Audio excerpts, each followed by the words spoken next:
지금 마포구에서 피부 관련된 병원을 운영하시는 이제 우리 원장님이랑 지금 얘기를 하고 있는데 몇 개 좀 궁금한 게 있어가지고 어렸을 때부터 되게 잘 사는 집안인 줄 알았거든요. 네네. 근데 그게 아니었던 거죠. 아니었죠. 어렸을 때 좀 집이 힘들었다가 아버님의 네. 사업으로 인해서 엄청나게 성장을 했고 쭉 잘 됐던 건가요? 몇 번 고비가 있었어요. 꼬꾸라지는 고비가.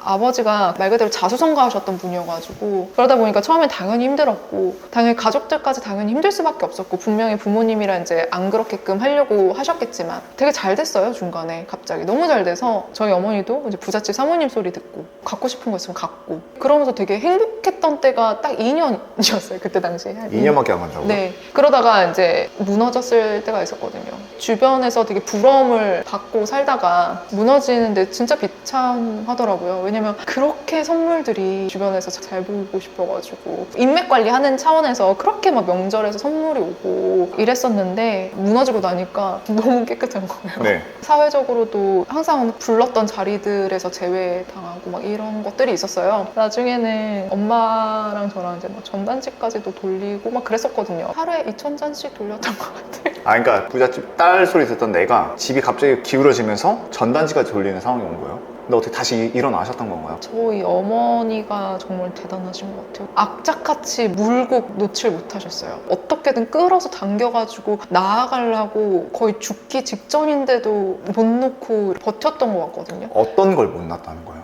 아버지 사업을 다시 새로 시작하려고 그 사업을 다시 하기 위해서는 돌리고 막 이런 거 있잖아요. 그런 걸 할 수밖에 없었어요. 2,000장 어깨에 메시고 저희 어머니 지금 그래서 여기에 혹이 있어요. 신경이 눌려가지고 아 이런 얘기 안 하려고 해. 엄마한테 혼날 것 같아.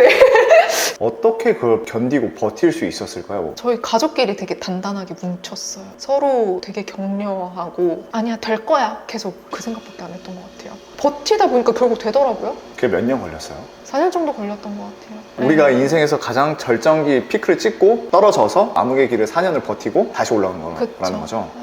말이 4년이지 버티기가 진짜 쉽지 않았을 것 같거든요. 선생님 그 어린 나이에 깨달으신 게 있으셨어요? 솔직히 저는 세다라는 말 되게 많이 들어요. 독하다라는 말 진짜 많이 듣거든요. 제가 무슨 일을 할 거에. 저는 그걸 부모님한테 영향을 진짜 많이 받았어요. 왜냐면 저는 부모님이 행동하시는 걸 보고 자랐고 그게 다 되는 걸 보고 자랐고 벼락에 떨어져서 지하까지 내려간 수준이었단 말이죠. 그때 당시에는. 피토하면서 끌어올리시는 거를 받고 저도 같이 했고 이랬는데 되고 근데 이게 그때 당시에는 아무것도 안 보여요. 남 보이는 것도 아니고 살아야 되니까. 간절히 원하면 결국 얻잖아요. 근데 왜 대부분의 사람들은 내가 성공하고 싶고 이것보다 더 잘 살고 싶고 간절하다고 하는데 왜 얻지 못하고 바뀌질 않은 걸까요? 삶이. 힘드니까.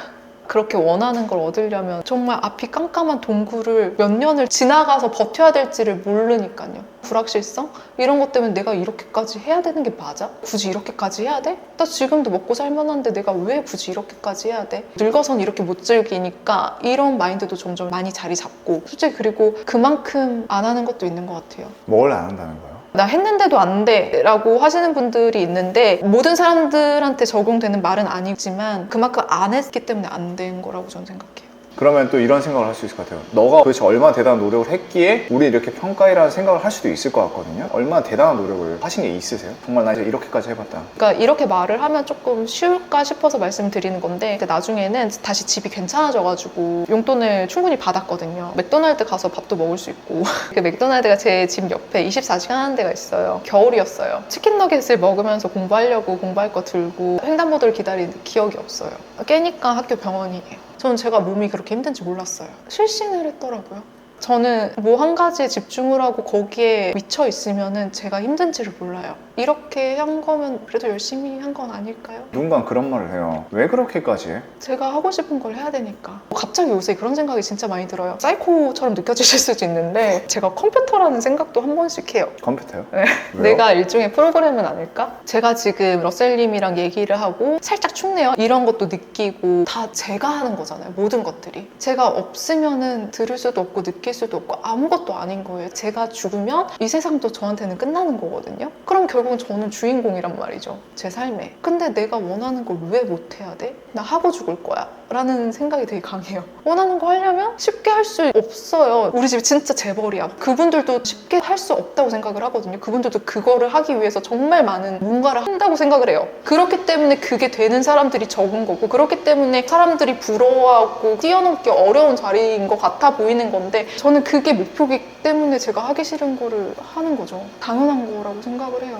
저도 공감이 되거든요. 근데 대다수의 사람들이 올라가지 못해요. 힘드니까요. 저희는 사람이잖아요. 기계가 아니고. 감정적인 것 때문에. 감정적이란 게 뭘까요? 자기 스스로를 너무 위로하면 큰일 나는 것 같아요. 그래도 오늘 많이 했는데 그래 오늘 정도는 난 좀 쉬어도 돼. 괜찮지. 내일 하면 되지. 그럼 선생님이 이런 마음이 들 때도 있잖아요. 선생님도 사람이니까. 어떻게 극복하세요? 제 경험으로 인해서 극복을 하는 것 같아요. 그 전에 이렇게 행동했던 적도 너무 많았고 그거로 인해서 후회가 너무 컸어요. 단 1분만 투자해도 그 후회를 안 할 수 있는데 1분 조금 편하자고 후회를 하는 거를 너무 경험을 많이 하다 보니까 그 학습이 되는 것 같아요. 끝나고 나면은 그 뿌듯함이 더 크거든요. 후회보다. 매일마다 동기부여를 하면서 사세요? 계속 저를 분석하는 것 같아요. 한 번씩 자기 전에는 감정적인 것들도 되게 많이 올라와요. 막 새벽에 우리 센치해지고 막 그러잖아요. 너무 힘들어서 울 때도 있고 그러다가도 내가 도대체 뭘 못하길래 이 정도까지밖에 못하고 있는 걸까라는 걸 계속 저는 분석을 하려고 노력을 하거든요. 그렇게 하고 또 일어나서 그래 오늘도 한번 해보자. 어제 생각했을 때 내 부족했던 점이 이거였던 것 같아. 오늘 이거 한번 해볼까? 그게 매일 반복.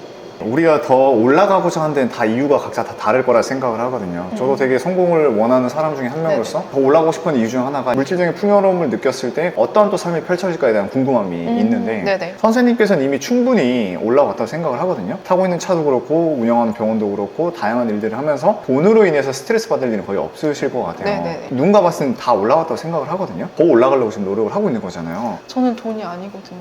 그럼 어떤 게 목적이에요? 제가 하고 싶은 거를 평생 하면서 후회 없이 사는 거예요. 이미 물질적으로 다 있기 때문에 내가 하고 싶은 거 맘만 먹으면 다 할 수 있다고 저는 생각을 하거든요. 물질적으로 누릴 수 있는 하고 싶은 거는 액세서리라고 저는 생각을 해요. 제가 어렸을 때 그림 그리는 거 되게 좋아했어요. 좋아하다 보니까 미술 쪽도 하고 싶고요. 그걸 또 지금 혼자 하고 있고 그리고 사업 쪽 방향도 있어요. 또 그 성취욕인 것 같아요. 저 진짜 장난 아닌 게 병원을 처음 차리고 나서 1년 지나고 나서 바로 다음에 너무 우울했어요. 왜? 내가 한 게 아무것도 없는 거예요, 제가. 왜 없어요? 나 도대체 작년에 뭐 했지? 한 게 하나도 없어. 저도 모르게 계속 습관화가 됐어요. 성취를 하는 거에 중독이 되어 있어가지고 친구들이 그러는 거예요. 너 작년에 병원도 차리고 TV 프로그램 뭐 어디도 나가고 왜 네가 한 게 없어? 누구보다도 너가 더 많이 했는데 그래서 그냥 당연한 거지 그게 뭘 했는데? 좀 혹시 어디 가서 재수없다는 소리 많이 듣지 않았어요?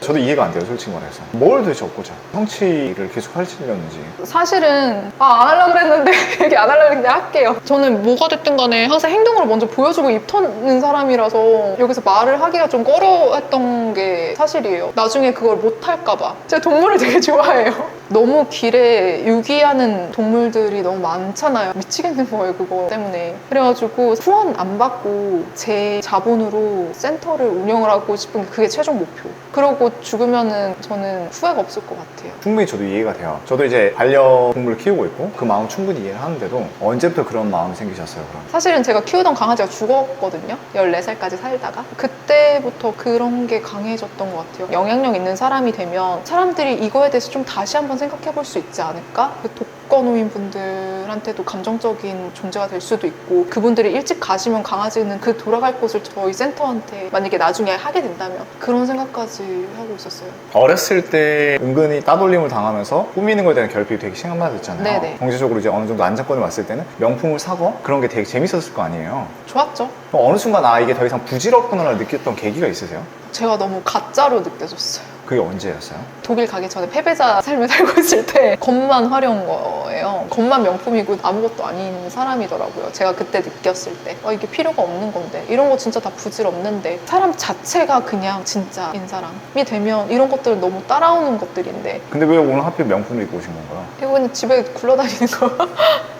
선생님이 얘기를 하다 보니까 뭔가 되게 삶의 주체가 나라는 거를 정확하게 캐치를 하신 것 같아요. 왜냐면은 20대 때 너무 남 눈치만 봤거든요. 근데 다행히 그것 때문에 저는 더 발전한 것도 있어요. 저 스스로 되게 발전을 했고 그러고 나서 보니까 아닌 거더라고요. 쟤네가 뭐라고 하든지 상관이 없는데 근데 솔직히 이렇게 된 게 결국에는 제가 원하는 자리로 올라가서 자신감을 얻어서 이렇게 된 것 같아요. 그게 만약에 안 됐으면 지금의 나도 아직까지도 그럴 것 같아요. 계속 눈치를 네, 보고. 눈치를 보고 겉에 포장지만 신경 썼을 것 같아요. 같아요. 누군간 그럴 것 같아요. 너는 누구나 인정하는 전문직인 의사가 되었기 때문에 남의 시선을 신경 쓰지 않아도 될 레벨이 됐잖아 라고 생각할 수도 있을 것 같거든요. 의사가 못 되시는 분들도 정말 많을 거예요. 내 스스로에 대한 목표를 만족하려면 어떤 게 있어야 될까요? 저는 솔직히 잘 모르겠어요. 저는 그런 거를 안 겪어봤거든요. 주변 시선들 때문에 이렇게 됐고 그러고 나서부터야 저 스스로한테 집중하고 남의 시선을 중요하게 생각 안 하고 내가 맞았다라는 거를 그제서야 느꼈거든요. 자리에 올라오지 않았을 때 그런 대처법은 솔직히 모르겠어요.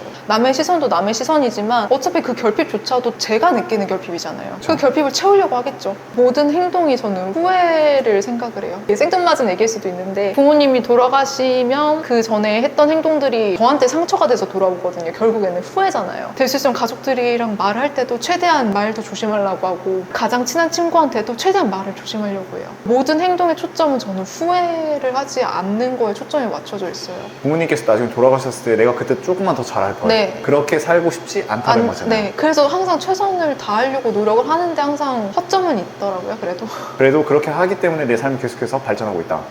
마지막으로 우리 시청자들한테 한마디만 해주시죠. 이거 되게 무거운 얘기인데요. 우울증이라는 게 갑자기 생기더라고요. 무기력도 정말 생기고 주변 사람들이 저는 막 우울한 걸 모른다고 생각을 하더라고요. 무기력이라는 걸 아예 못 느낀다고 생각을 하는데 한 번씩 와요. 오면은 되게 안 좋은 쪽까지 생각을 하게 되더라고요. 제가 독일에서 있었을 때도 그랬고 근데 얼마 전에도 이상하게 저는 우울증인지도 몰랐거든요. 후회가 없네? 지금 죽어도 괜찮겠다라는 생각을 계속하는 거예요. 제가 출근할 때마다 내가 왜 갑자기 죽고 싶다라는 생각을 왜 하지? 제가 힘들었었나 봐요. 근데 힘든지 몰랐어요. 또 저는 가끔가다 그런 기간이 있어요. 그게 지나고 나면은 왜 그랬지? 아, 버티길 잘했다 이런 생각을 할 때가 또 있더라고요. 요새 좀 많이 힘들잖아요, 사람들이. 경제도 진짜 많이 힘들고 러셀님 보시는 분들도 분명히 성공을 갈구하시는 분들이 되게 많을 거고 그런 분들은 분명히 지금 힘드실 거라고 저는 생각해요. 분명히 몸이 갈리고 계실 거고 내가 왜 이렇게 살아야 되지? 라는 생각도 진짜 많이 할 거고 하실 건데 끝은 진짜 있더라고요. 버티는 사람이 그 끝을 보는 건데 99%가 버티지 못해서 그 끝을 못 본다고 저는 생각을 해요. 버티셨으면 좋겠어요. 존버가 답이라고 생각해요. 인생을 사는 데 있어서 조급하지만 않아도 될 것 같아요. 결국 이 조급함이 버티는 걸 막는다고 저는 생각을 하거든요. 저 멀리 있는 걸 생각을 하고 조급해 하다 보니까 결과값이 되게 빨리 나오기를 바라거든요. 그러다 보니까 못 기다리고 끝나잖아요. 저도 공감을 합니다. 우리 이한나 선생님께서 나와서 얘기를 해주셨는데 내가 여기서 얻어갈 수 있는 게 뭘까 생각을 하고 좀 얻어가셨으면 좋겠습니다.